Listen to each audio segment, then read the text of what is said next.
عندهم الرفق، عندهم رفق يخرجوا ابني من سجن المركز. أنا تعبت قلت ما تحتي وفوق، ما عمعي ولا الفراش وما قبعتي يا جماعة الخير. أين أنتم؟ أين الناس؟ أين أين القضاة؟ أين المشايخ؟ أنا عند الله وعندهم يخرجوا ابني وينظروا لهذا المسكين الذي درع بالطش، وأنا وزادوا يشارعونه يقتلونه ونهبونه، وش تقتلوا ابني 15 سنة كامل.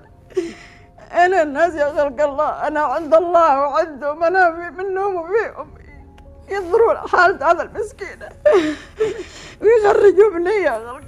ايش حابة تقول يا أم إلياس؟ حالة وهذا انظروا يا خلق الله. قال يقول قام على شرفه وعرضه.